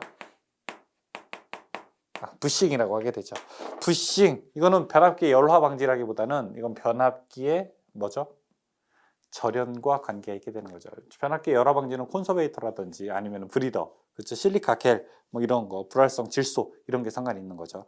21번 50Hz 변압기 60Hz의 같은 전압을 가했을 때 자속 밀도는 어떻게 되는가? 줄어들게 되죠. 주파수가 올라가게 되니까 밀도는 줄어들게 돼요. 6분의 5로 줄게 됩니다. 22번 절연 내력을 시험할 때는 관련 규정에서 정한 시험 전압을 연속하여 몇 분간 하게 되는가? 절연 내력 시험은 우리가 다른 말로 10분간 시험이라고도 부르게 됩니다. 10분 동안 테스트하게 되죠. 답은 4번입니다. 23번 다음 괄호 안에 들어갈 알맞은 말은 무엇인가? 땡땡은 고압 회로의 전압을 2에 비례하는 낮은 전압으로 변성해주는 기기로 회로에 땡땡 접속하여 사용하게 된다라고 이제 물어보게 됩니다. 자, 일단 고압 회로의 전압을 낮은 전압으로 변성해 주는 거. 여기 이제 전원이 있게 되는데 이게 고압전로라고 한번 해볼게요. 자, 이거를 우리가 보통 이제 전압을 낮게 해주는 거. 자, 여기 있는 거를 낮게 해주는 거. 어떤 변압기 통해서 포텐셜 트랜스포머. 요즘에는 볼테이지 트랜스포머라고 해서 PT라고도 하고 요즘에는 VT라고도 하게 되는데 이걸 이용해서 전압을 우리가 낮게 하는 거죠. 직렬로 할까요? 병렬로 할까요? 당연히 병렬로 해야 되겠죠. 그래서 우리가 PT 혹은 뭐 VT 그리고 병렬로 접속한다. 답은 4번이 됩니다. 24번 삼상 유도전동기에서 2차 측정을 2배로 하게 되면 그 최대 토크는 어떻게 되는가? 이걸 우리가 어떤 내용에 대한 이야기라고 합니까? 이걸 우리가 비례 추이라고 하게 되는 거죠. 최대 토크의 값이 뭐 이런 그래프 본 적 있으실 거예요. 자, 이렇게 될 거냐 아니면 뭐 이렇게 될 거냐 뭐 이렇게 될 거냐 이런 것들, 그렇죠? 그러니까 최대 토크의 2차 저항을 바꿈에 따라서 최대 토크의 시점은 바꿀 수 있죠. 하지만 최대 토크의 절대적인 크기, 이 토크 맥스, 최대 토크의 크기는 바뀌지는 않죠. 최대 토크는 변하지 않는다. 일정하다. 이렇게 대답할 수가 있어요. 25번 유도전동기에서 회전자 속도가 0이라면 슬립은 어떻게 되는가? 회전자 속도는 슬립은 어떻게 보게 됩니까? 슬립은 동기속도분의 동기속도 빼기 회전자 속도가 0이다 라고 하게 되면 0이면 어떻게 됩니까? 이 n이 0 아니에요? 0이면 이렇게 되지 않습니까? ns분의 ns ns분의 ns는 뭐예요? 1이죠. 그쵸? 그러면은 슬립이 속도가 0이라고 하는 거. 속도가 0. 속도가 0이었다는 얘기는 정지했다는 거죠. 정지일 때는 슬립은 얼마예요? 최대가 되는 거죠. 하지만 이제 반대로 우리가 이 동기 속도와 회전자 속도가 같다라고 하는 거, 그건 가장 이상적인 경우죠. 슬립이 0이라는 얘기고, 슬립이 0이라고 하는 거는 동기 속도로 회전한다는 뜻이죠.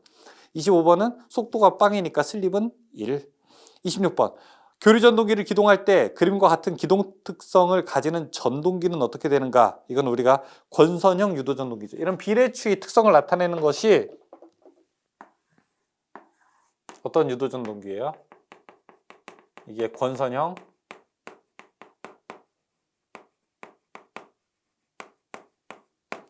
유도 전동기죠. 답은 4번에 해당합니다. 27번 그림과 같은 분산 기동형 단상 유도 전동기를 역회전시키기 위한 방법이 아닌 것은 무엇인가? 자, 이거 지금 일단 역회전시킨다는 말이 들어갔어요.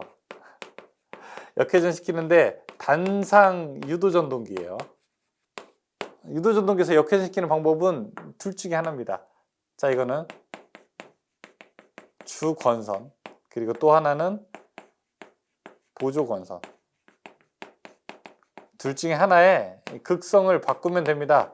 이 전류를 반대 방향으로 하게 되면요, 회전자기장이 반대로 작용해요. 그래서 기동권선, 운전권선, 여기서는 이제 주권선을 뭐라고 했냐면은 이거를 우리가 운전권선이라고도 하게 되고, 보조권선을 기동, 출발할 때만 쓴다고 해서 기동권선이라고 하게 되는데, 둘 중에 하나를 바꾼다라고 대답하기 때문에 답은 2번 맞는 말이고요. 그쵸? 둘 중에 하나 바꾸라고 하잖아요. 그쵸? 3번 기동을 바꾼다.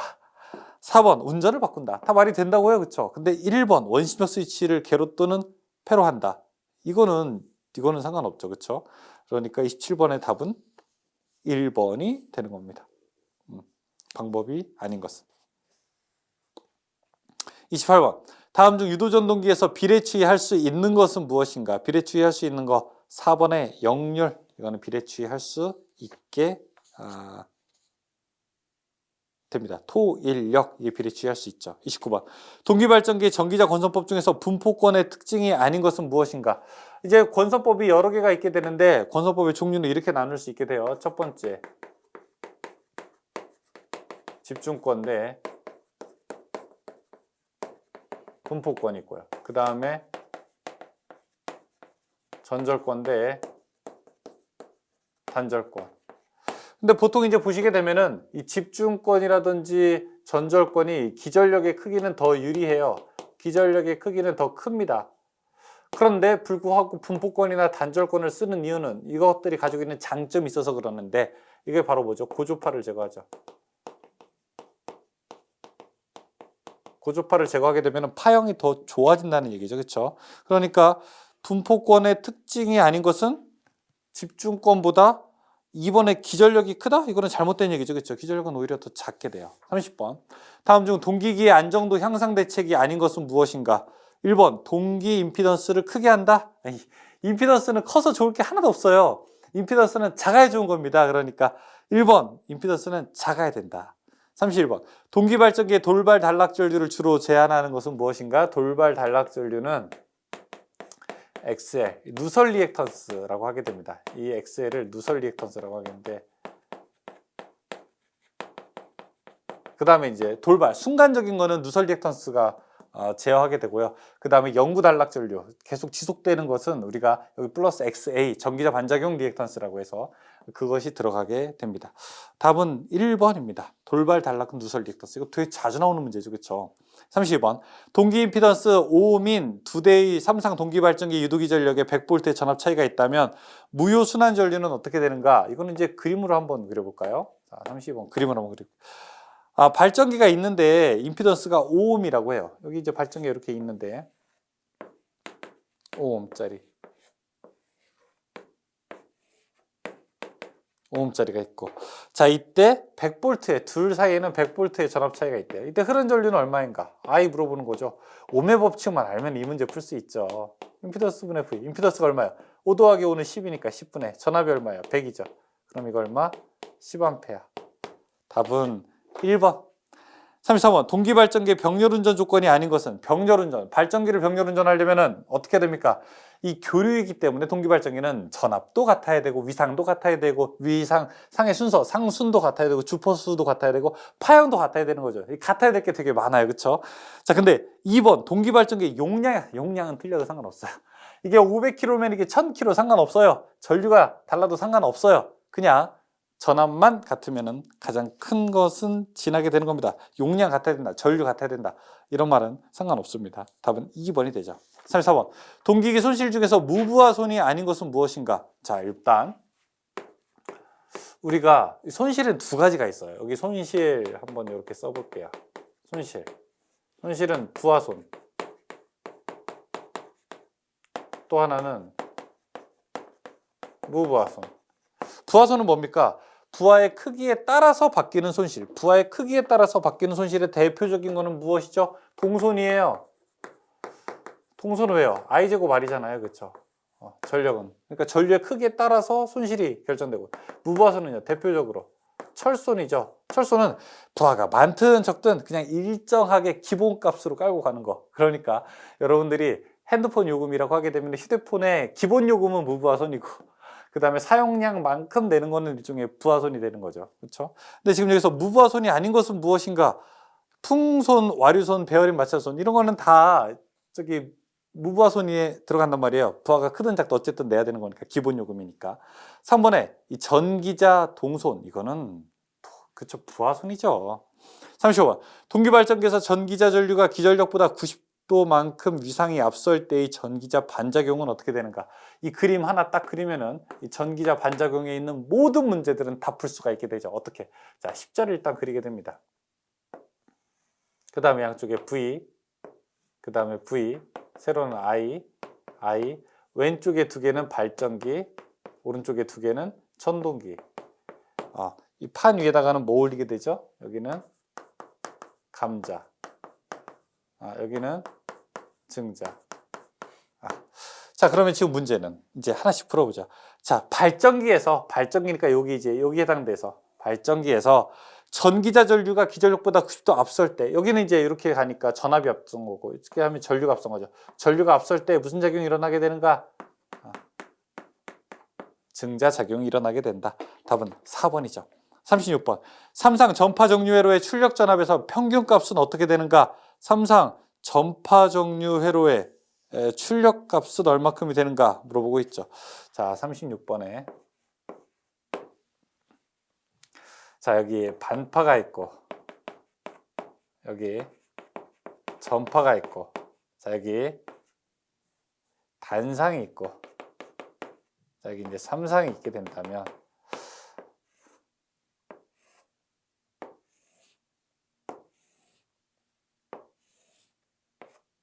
단상 반파할 때는 입력된 것에 0.45가 출력되고, 단상 전파할 때는 입력된 것에 0.9가 출력이 되고, 삼상 반파할 때는 1.17, 삼상 전파할 때는 1.35가 출력이 되죠. 지금 문제는 뭘까요? 삼상 전파 종류 물어보니까, 삼상 전파를 물어보니까 1.35가 출력이 되겠죠. 답은 4번. 37번. 교류전압의 시료값이 200일 때 단상 반파 종류에 의해서 발생하는 직류는 얼마인가? 시료값이 200일 때 단상 반파 물어보니까 0.45가 출력되겠네요. 그러면은 출력되는 값은 얼마일까요? 이거는 90V가 되겠네요. 답은 2번이 되죠. 38번.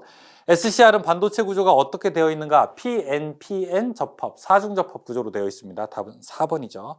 39번. 트라이액의 기호는 어떻게 되는가? 자, 트라이액이라고 하는 건 어떻게 될까요? 39번에. 원래 그냥 이렇게 삼각형 양쪽 역병렬로 되어 있으면 이거는 다이액이죠. 그런데 여기다가 하나가 더 있으면 이걸 우리가 트라이액이라고 부르게 되죠. 트라이. 답은 3번이 됩니다. 40번. 역저지 3단자에 속하는 것은 1번의 SCR이라고 부를 수 있고요. 역저지 3단자. 역저지 3단자. 지금 여러분 한번 40번 그려볼까요? 다이오드 어떻게 그리죠? 다이오드 이렇게 그리죠. 이거 플러스고 마이너스면 도통되게 되는 거죠. 역전지 2단자죠. 그런데 여기에 하나가 더 들어가 있으면, 게이트가 들어가 있으면 이걸 에노드라고 하고 이쪽을 캐소드라고 하게 되면 이걸 우리가 역저지 3단자 사이리스터라고 부르게 되는 거죠. 역저지 3단자 사이리스터 SCR이라고 이제 부르게 되는 거고, 이거는 이제 에노드 캐소드 플러스 마이너스 놓고요, 게이트에다가 신호전류 주게 되면 도통하게 되는 거죠. 그쵸? 그걸 우리가 턴온이라고 하게 되는 거고, 이때 게이트에서 흐르는 전류를 우리가 레칭 전류라고 하는 거죠. 근데 만약에 이제 끄고 싶다라고 하게 되면 끄는 방법은 플러스 마이너스 극성을 반대로 하거나, 그쵸? 아니면 여기서 유지 전류 이하의 전류를 흘리거나 이렇게 할 수 있게 되는 거죠.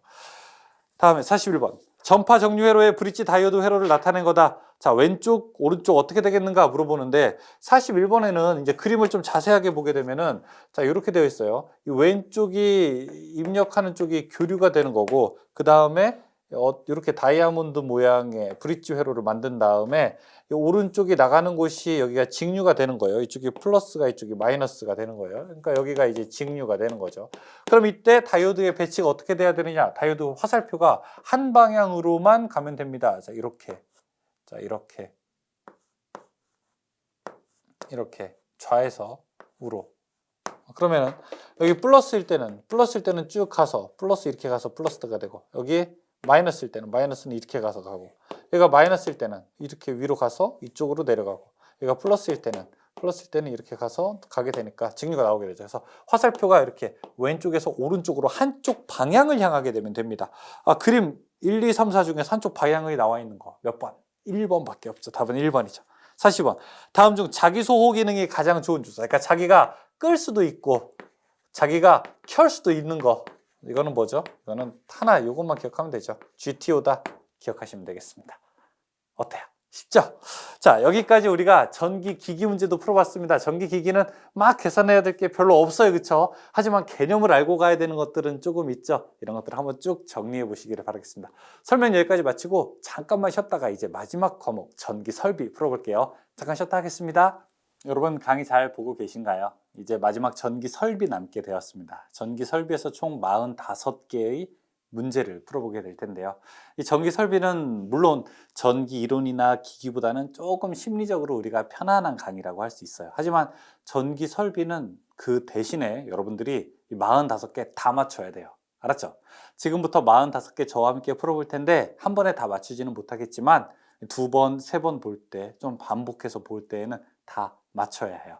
그만큼 책임감이 있는 문제다라고 생각을 하시고, 예전에 저 학교 다닐 때는 약간 도덕이라는 과목이 약간 좀 그런 느낌 아니었습니까? 좀 왠지 다 맞춰야 될 것 같은. 근데 지금 저희가 준비한 문제들도 그렇게 어렵지는 않으니까 여러분들이 꼭 맞추시기를 바라겠고, 시간이 조금 더 되신다면 이론이나 기기 같은 것에다가 시간을 조금 더 주면 좋을 것 같습니다.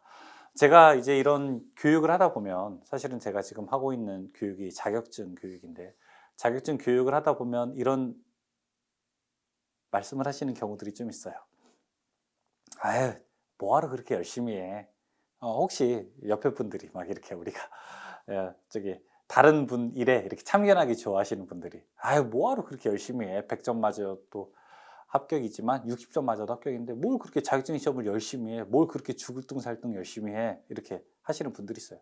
물론 그렇죠. 물론 그렇죠. 어느 정도 해도 사실은 합격될 수 있습니다. 근데 저는 우리가 그렇게 삶을 살 필요가 있을까라고 하는 생각이 들어요. 만약에 운동하게 되면 운동할 땐 열심히 해야죠.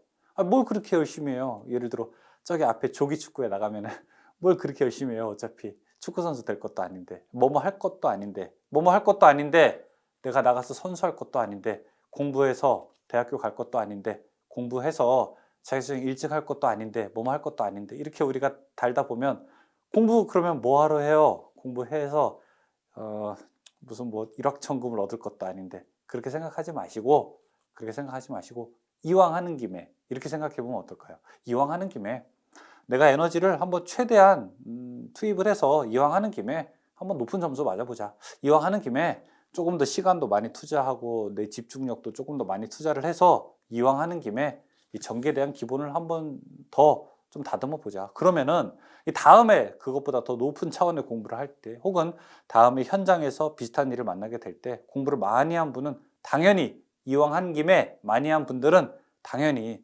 조금 더 수월하게, 그리고 조금 더 이해가 잘 될 수 있겠죠. 이왕 하는 김에. 아셨죠? 제가 여러분께 꼭 말씀드릴 테니까 여러분 이왕 하는 김에 한번 우리가 최대한 공부를 해보자고요. 이 전기기능사 필기시험 얼마 남았는지 전 잘 모르겠어요. 여러분 개개인마다 조금씩 다르니까. 그런데 이왕 하는 김에 최대한 그 시간에 한번 우리가 집중해서 여러 가지 내용도 보고 문제도 많이 풀어보고 이렇게 해 주시기 바라겠습니다. 문제 푸는 거 별거 아니지만 이 문제 푸는 게 국가기술 자격시험에서 전기기능사 필기를 도움닫게 할 뿐만 아니라 기사 공부하는 데에도 밑거름을 만들 거고, 그 다음에 여기 나와 있는 내용들은 다 법규란 말이에요. 다 최신 기술이고요. 이런 내용들이 여러분의 현장 실무에서 접하실 때 한번 열심히 공부했던 단어를 그때 듣는 것과 그 다음에 한 번도 공부하지 않은 내용이나 대충 들었던 내용을 그때 듣는 거는 조금 다르게 다가올 겁니다. 파이팅! 1번 절연전선의 피복에 154kV NRV라고 표기되어 있다. 여기서 NRV는 무엇을 나타내는가? 이 전선의 약호에 대한 문제죠. 그렇죠? 전선의 약호에 대한 문제인데 첫 번째는 NRV라고 하는 거를 물어보고 있습니다. 이 V 들어가게 되면 여러분이 비닐이라고 하는 말이 들어가게 되는 거다라고 생각할 수가 있어요. 자, 1번 아니고 그러면은 2번 아니고 그 다음에 3번 아니면 4번인데 R은 루버, 고무가 되기 때문에 우리가 고무 절연 비닐시스 네온 전선이라고 할 수가 있습니다.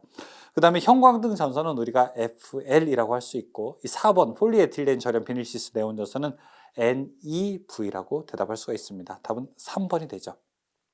2번 일반적으로 가정용, 옥내용으로 자주 사용되는 부드러운 재질의 구리선은 무엇인가 물어보고 있습니다.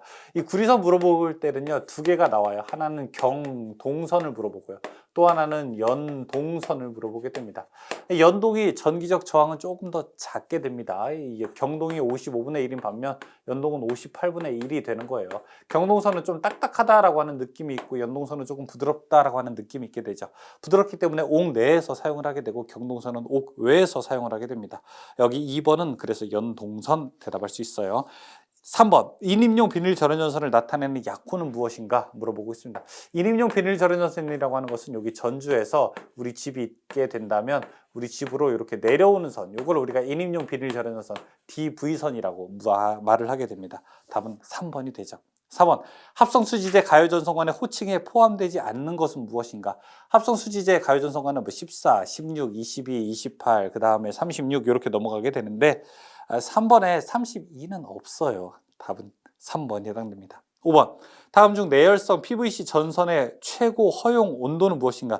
일반적인 우리가 PVC 전선이라고 하게 되면은 이거는 보통 70도를 이야기하게 되는데 여기다가 내열용이다 라고 이제 부르게 되면은 이때는 내열용이라고 부르게 되면 이때는 우리가 90도로 대답을 할 수 있습니다. 따라서 내열용 전선은 90도가 된다. 6번 다음 중 단선의 브리타니아 직선 접속에 사용되는 것은 무엇인가? 이 브리타니아 접속은 무엇일까요? 브리타니아 접속은 두꺼운 전선을 접속할 때 사용하는 방법인데, 이렇게 전선이 하나 있고, 자 두꺼워요. 이쪽이 또 하나 있고 두껍기 때문에 서로 이제 꼴 수가 없어서 이 별도의 선을 가지고 이렇게 감아주는 거, 이걸 우리가 브리타니아 접속이라고 하게 되는데, 이 선을 우리가 조인트 선이라고 말하게 되죠. 답은 1번 조인트 선이 됩니다. 7번 전선을 접속하는 경우 전선의 강도는 몇 % 이상 감소시키지 않아야 되는가 물어보고 있습니다. 전선을 우리가 접속할 때는 기계적 강도를 어느 정도 이상 유지해야 되는데요. 그 유지하는 게 80% 이상 유지해야 됩니다. 이 80% 이상 유지해야 된다. 자, 이 얘기는 몇 % 이상 감소하면 안 된다라고 하는 것과요. 몇 % 이상입니까? 20% 이상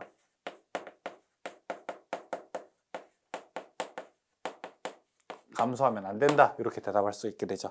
답은 20% 이상. 80%로 문제가 나올 수도 있고 20%로도 문제가 나올 수 있어요. 두 개 다 기억해야 됩니다. 몇 % 이상 감소하면 안 된다는 때는 20, 몇 % 이상 유지해야 된다고 하면 80. 8번 기구 단자의 전선 접속 시 진동 등으로 헐거워질 염려가 있는 곳에 사용하는 것은 무엇인가? 우리가 와셔 같은 거 보게 되면은 이렇게 한쪽이 좀 끊어 있는 와셔 본 적 있으시죠? 서로 이렇게 엇갈리게 높이가 조금 다른 거, 이걸 우리가 스프링 와셔라고 하게 되는 거죠. 이 나사 같은 걸 조일 때 밀어내는 힘으로 헐거워지는 것을 방지하는 그 기능적 요소를 가지고 있는 거죠. 답은 1번 스프링 와셔가 되고요. 9번 금속을 아웃렛 박스에 로크아웃에 취부할 때 로크아웃의 구멍이 관의 구멍보다 클 때 보조적으로 사용되는 거, 일종의 우리가 와셔라고 부르는 거. 답은 1번 링 리두셔.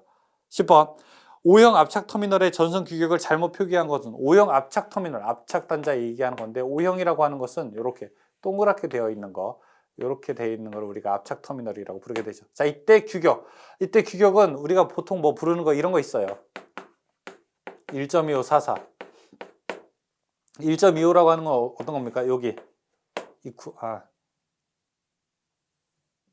여기 구멍에 넓이, 면적을 1.24는 이렇게 안에 있는 거. 여기 우리가 지름을 이야기하고 있는 거죠. 이 1.25라고 하는 건 전선의 굵기에 해당되는 건데 이 두 가지가 있어요. 우리가 보통 이제 여기 O형이 있고 이렇게 Y자로 생긴 것도 있게 되죠. 압착 단자가요. 지금은 이제 이 규격이 아닌 거 물어보고 있는 거예요. 이 규격은 전선의 규격과 같이 가는 겁니다. 그래서 1.5, 2.5, 4 이런 거는 전선의 규격과 같이 가기 때문에 문제가 없는데 3번에 3.5 이거는 잘못 표기한 거예요. 답은 3번입니다. 11번 금속관을 가공할 때 절단된 내부를 매끈하게 하려고 사용하는 공구의 명칭은 무엇인가? 리머, 관 안쪽을 다듬는 거죠. 이렇게 관을 자를 때에는 자른 단면이 굉장히 거칠기 때문에 관 안쪽 면을 이렇게 다듬을 필요가 있는데 이렇게 다듬는 공구를 우리가 리머라고 부르게 되는 거죠. 이 공구입니다. 12번 벤치로 절단하기 힘든 굵은 전선을 절단할 때 사용하는 공구는 우리가 클리퍼라고 하는 걸 사용하죠. 일종의 절단기 같은 거예요. 13번 단로기에 대한 설명으로 옳지 않은 것은 무엇인가? 단로기는 디스커넥팅 스위치라고 해서 기호로는 우리가 DS라고 부르게 되는 거죠. DS와 반대되는 거는 보통 이제 서킷 브레이커라고 해서 CB가 되어 있고, 자 이거를 우리가 차단기라고 부르게 되고, 이거는 우리가 단로기라고 부르게 되죠. 단로기와 차단기의 가장 큰 차이점은 부하 전류를 개폐할 수 있느냐 없느냐예요. 그러니까 전기가 흐르고 있을 때 그걸 끊을 수 있느냐 없느냐의 능력을 가지고 있는 거죠. 차단기는 그 능력이 있어요. 하지만 단로기는 그 능력이 없게 되는 거죠. 왜? 아크를 차단할 수 있는 능력이 없기 때문에. 그러니까 1번 단로기에 대한 설명으로 옳지 않은 것은 소호 장치가 있어서 아크를 소멸시킨다. 아크 소멸 안 돼요. 못 한다고요. 그렇죠? 흐르는 전류를 끊을 수 없어요. 그냥 무부하 충전 전류 같은 작은 전류만 끊을 수가 있게 되는 거예요.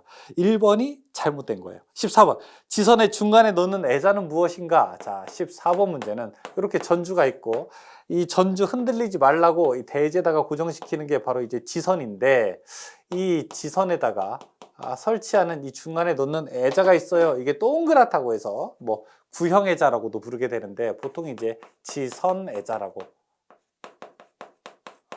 부르게 되죠. 답은 지선 애자, 뭐 구형 애자 이렇게 대답할 수 있어요. 답은 2번이 됩니다.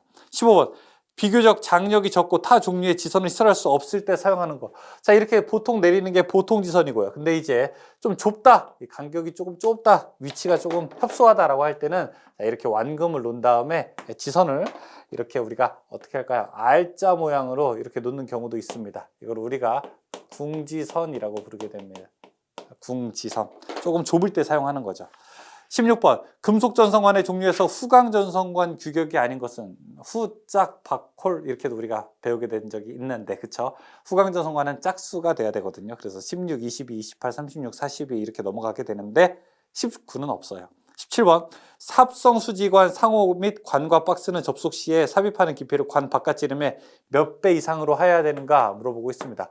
관을 원래 이렇게 삽입하게 될 때는 관 하나 집어넣고 관 또 이렇게 집어넣게 되었을 때 삽입하는 깊이 원래 이렇게 커플링에다가 얼마큼 삽입해야 될까요? 원래는 1.2배 삽입해야 되는데 여기다가 만약에 본드, 접착제를 바르게 됐다 그러면은 방금 관 바깥 지름의 0.8배까지 괜찮습니다. 그래서 접착제를 사용할 때는 0.8배가 된다. 답은 2번이죠. 18번 전등 1개를 2개소에서 전멸하고자 할 때 3로 스위치는 최소 몇 개가 사용되게 되는가? 3로 스위치 2개를 이용하게 되면 우리가 2개수 전멸이 가능하게 되죠. 그래서 2개수 전멸을 하고 싶다. 그러면 3로 2개. 3개수 전멸을 하고 싶다. 나는 3군데서 하고 싶다. 라고 하게 되면 3로 2개, 4로 1개. 만약에 나는 4개소에서 전멸하고 싶다. 라고 하게 되면은 3로 2개, 4로 2개 이렇게 설치할 수가 있게 되죠. 19번 금속 덕트의 크기는 전선의 피복 절연물을 포함한 단면적의 총 합계가 금속 덕트 내 단면적의 몇 % 이하가 되도록 선정해야 되는가? 덕트 할 때는 보통 일반인 경우에는 20%. 근데 이제 제어 회로용일 때는 50%. 근데 지금 문제는 뭐 제어 회로다 이런 얘기 없으니까 그냥 일반이다라고 생각할 수 있고 일반일 때는 20%가 되죠. 한번 써볼까요? 자, 일반적일 때는 20%. 다음에 제어 회로일 때는 50%가 됩니다. 답은 1번이 되죠. 20번. 다음 중 셀룰러 덕트의 판 두께로 올바른 것은 무엇인가? 1.2mm, 150mm 이하일 때는 우리가 1.2mm입니다. 21번. 금속관 공사 시 전선 및 케이블의 피복 절연물을 포함한 단면적의 총합계는 관해 몇 배를 초과하지 않아야 되는가? 자, 21번에는 이렇게 전선관이 있게 되면은 여기 안에 이제 전선을 넣잖아요. 그렇죠? 그럼 얼마를 초과해야 되지 않는가? 이제 예전 법에서는 이게 뭐 우리가 33%, 뭐 42%, 48% 이렇게 얘기하는데 지금은 3분의 1로 이렇게 생각하시면 됩니다. 3분의 1을 초과하면은 안 된다. 33%죠, 내내. 22번. 400V 미만의 저하 목내 배선을 할 때 점검할 수 없는 은폐 장소에 시설할 수 없는 공사는 무엇인가? 점검할 수 없는 은폐 장소. 점검할 수 없는, 그러니까 점검할 수 없는 은폐가 어디예요? 이 전기 공사는 크게 세 가지가 있다고요. 이 장소에 따라서. 22번 문제죠. 첫 번째, 노출된 장소. 2번. 자, 은폐인데 점검이 가능한 은폐. 세 번째, 은폐인데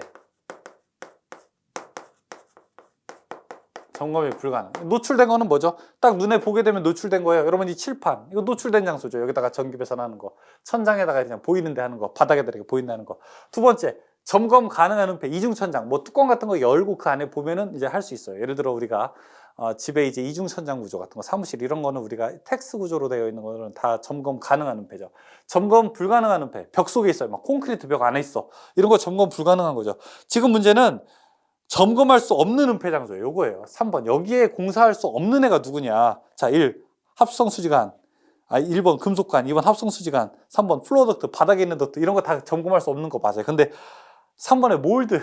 몰드는 뭐예요? 몰드 여러분 우리가 이렇게 그냥 스티커 같은 거 붙여가지고 벽에다 붙여놓는 거 이런 거 알루미늄, 합성 수지 몰드 이런 거 쫄 때 이런 거 몰드 같은 거는 노출된 곳에서만 할 수 있습니다. 23번. 배전반 및 분전반에 대한 설명 중에서 잘못된 것은 무엇인가? 이게 쭉 읽어보면은 되게 길잖아요, 다들. 근데 이제 말이 안 되는 거는 4번 딱 나오게 돼요. 배전반이나 분전반을 넣는 금속재 함 및 이를 지지하는 금속 프레임 또는 구조물은 접지할 필요가 없다라고 되는데 접지는 무조건 해야 합니다. 이 금속 구조물에는 반드시 해야 합니다. 해야 합니다. 답은 4번에 해당돼요. 24번. 케이블을 구부리는 경우는 피복이 손상되지 않도록 하고 그 굴곡부의 곡률 반경은 원칙적으로 케이블 단심일 때 몇 배여야 되는가? 자, 이것도 이제 한번 정리를 해볼게요. 여러분들이 우리가 지금 이제 곡률 반경 나오게 되면은 24회.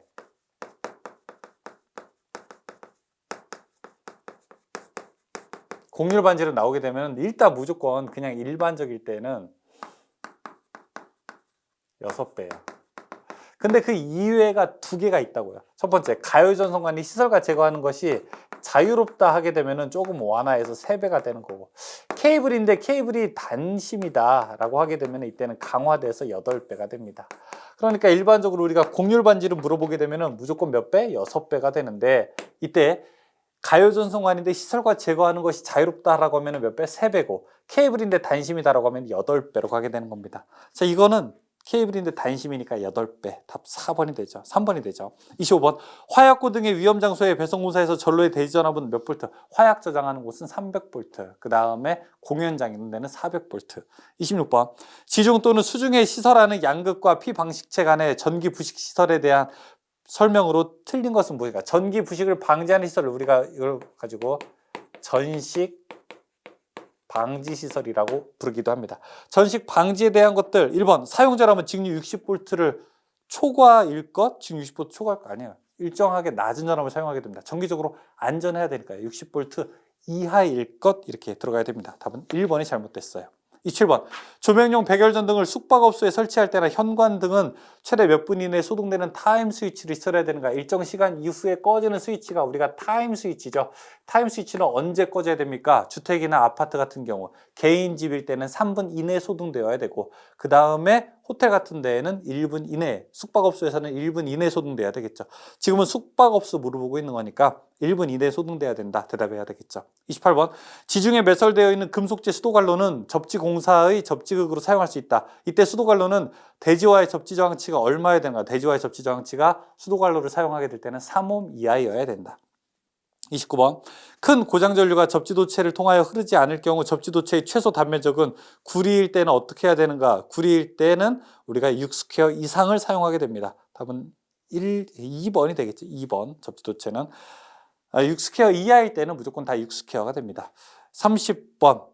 점유 면적이 좁고 운전보수에 안전하며 공장, 빌딩 등의 전기실에 많이 사용되는 배전반은 어떻게 되는가? 일반적인 배전반, 우리가 전기실에서 많이 볼 수 있는 거, 이렇게 캐비넷 안에 들어가 있는 배전반의 형식, 이런 형식을 우리가 무엇이라고 하게 되는가? 이런 걸 우리가 큐비클 방식이라고 부르게 되죠. 큐비클형 혹은 폐쇄식 배전반이라고 부를 수 있습니다. 답은 3번이죠. 31번. 2개 이상의 회로에서 선행 동작 우선회로 또는 상대 동작 금지 회로인 동력 배선의 제어 회로는 어떻게 되는가 물어보겠습니다. 이 동력 제어 같은 데서 예를 들어 뭐 이렇게 접점이 있고,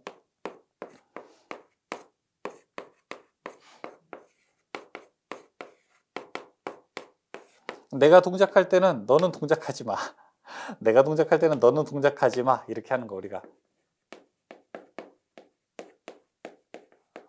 서로 잠근다라고 해서 이걸 우리가 인터록 회로라고 부르게 됩니다. 인터록. 답은 2번이 되겠죠. 30번. 배선 설계를 위한 전등 및 소형 전기 기계 기구의 부하 용량 산정 시 건축물의 종류에 대응한 표준 부하에서 원칙적으로 표준부하를 20V per 제곱미터로 해야 하는 건축물은 무엇인가? 20은 여관, 호텔, 기숙사, 병원, 학교, 음식점 뭐 이런 것들. 사무실이 30, 그 다음에 주택이나 아파트 이런 데가 40이 됩니다. 답은 2번이 됩니다. 33번. 가공 전선의 지지물의 승탑 또는 승강용으로 사용하는 발판 볼트는 지표상 몇 미터 이상이어야 되는가? 자, 이렇게 전주가 있으면 이 전주 밟고 올라가라고 맞는 것이 발판 볼트죠. 자, 이것은 바닥으로부터 얼마? 1.8m보다 더 높아야 됩니다. 함부로 올라가지 않게 해야 된다는 얘기죠. 답은 4번입니다. 34번. 저고압 가공전선이 철도 또는 궤도를 횡단하는 경우 높이는 궤조면상 몇 미터 이상이어야 되는가? 철도 얘기 나오게 되면 무조건 얼마? 6.5m 6.5m 해야 되겠죠. 35번. 저압 가공 일일선이 횡단보도교를 지나는 경우 지상으로부터 몇 미터 해야 되는가? 3m. 36번. 교통신호등의 제어장치로부터 신호등의 전구까지 전로에 사용하는 전압은 얼마여야 되는가? 화약 저장하는 곳이랑 똑같아요. 300V가 됩니다. 신호등. 37번. 직접 실링 부착 등을 설하고자 할 때 배선도에 표기할게요. 실링이라고 하는 건 이제 천장에다가 하는 거예요. 천장에다 부착할 때는 천장은 실링이니까 CL 이렇게 딱 표기해주면 됩니다. 그럼 이게 천장 부착형이라고 할 수가 있어요. 답은 3번 실링 라이트. 38번. 배선 차단기를 나타내는 그림 기호는 무엇인가? 차단기는 브레이커죠. 그렇죠? 그래서 배선 차단기는 그냥 이렇게 B로 표기하게 됩니다. 배선 차단기는 B. 다음에 여기 2번에 E 누전 차단기, 3번에 TS 타임 스위치, S 스위치. 39번. 다음 중 방수용 콘센트의 그림 기호는 무엇인가? 워터프루프라고 해서 워터프루프. 방수용은 여기에 W, P를 표기하도록 되어 있습니다. 답은 2번이 되죠. 1번 이렇게 삼각형 들어가 있으면 뭐예요? 이렇게 돼 있는 거 바닥에다가 붙여라. 4번에 E 나와 있으면 접지 극이 붙어 있다. 4번에 L, K라고 하면 럭킹이라고 해서 이걸 우리가 빠진 반지형이라고 부르게 됩니다. 40번. 다음 중 형광 램프를 나타내는 기호는 무엇인가? 플로렌트 램프라고 해서 답은 2번 FL이라고 되어 있으면 형광등을 표기하는 겁니다. 그래서 전선도 FL이라고 하면 형광등용 전선이 되는 거거든요. 그래서 FL 하면 형광등 램프를 나타냅니다. 41번. 계측 방법에 대한 다음 설명 중에서 옳은 것은 무엇인가? 자, 하나씩 볼까요? 1번 어스 테스터로 절연 저항을 측정한다. 이 절연 저항은 맥어로 테스트하게 되는 거죠. 혹은 절연 저항계 이렇게 이야기가 나와야 되겠죠. 어스 테스터는 접지 저항 측정할 때 사용하는 거죠. 이번에 검전기로 전압을 측정한다. 잘못됐죠. 검전기는 전기의 유무를 확인하는 거죠. 전기가 있는지 없는지. 3번 맥어로서 회로의 저항을 측정한다. 이 절연 저항 측정하는 거라고 했어요. 4번에 콜라우시 브릿지로 접지 저항을 측정한다. 맞습니다. 답은 4번에 해당됩니다. 40번 사람의 전기 감전을 방지하기 위해서 설치하는 주택용 누전 차단기는 전격 감도 전류와 동작 시간이 얼마 이하여야 되는가? 누전을 감지하기 위해서는 우리가 30mA가 0.03초 이내입니다. 그러니까 0.03A가 0.03초 이내에 동작되어야 되는 거예요. 0.03A가 이게 30mA거든요. 답은 그러니까 2번이 되죠. 43번 다음 중 과전류 차단기를 설치하는 곳은 어디일까요? 1번 전원 측에다가 설치해야 되겠죠. 절대 설치하지 말아야 될 곳 두 곳이 접지 측과 그 다음에 어디입니까? 중성선이죠. 이 두 군데는 설치하지 말아야 되니까. 2번은 어쩌고 저쩌고 접지선, 3번은 어쩌고 저쩌고 접지선, 4번은 어쩌고 저쩌고 중성선이고 1번 전원선 여기다가는 설치해도 됩니다. 44번 옥내 배선 공사에서 대지전압 150V를 초과하고 300V 이하 저압전로의 일입구에 반드시 설치해야 되는 것은 누전 차단기. 여러분 댁에 반드시 설치해야 되는 거 누전 차단기. 45번 차단기에서 ELB는 무엇을 설치하는가? 무엇을 말하는가? 이거 누전 차단기를 이야기하는 거죠. 자, 여기까지 우리가 모두 풀어봤습니다. 어떠세요? 여러분 이제 시험을 치르실 큰 힘을 갖게 되셨나요? 사실은 여기 나와 있는 초코파이 특강은 2023년 2회 시험을 준비하는 내용이기도 하지만 3회나 4회를 준비하시는 분들, 그리고 혹시 2024년에 이 영상을 보시는 분들도 충분히 이 내용은 잘 알아두실 필요가 있게 됩니다. 이 관련된 내용, 이 자료는 저희 다산에듀 홈페이지에 방문하시게 되면은 번개 배송 상품으로 여러분 메일로 바로 받아보실 수 있으니까 필요하신 분들은 메일로 신청해 주시기 바라겠습니다. 여러분 좋은 결과 있으시기를 바라겠고요. 그 다음에 실기시험도 저희 다산에듀와 다산전기학원을 통해서 꼭 한 번에 합격하시기를 바라겠습니다. 좋은 결과 기대할게요. 수고하셨습니다.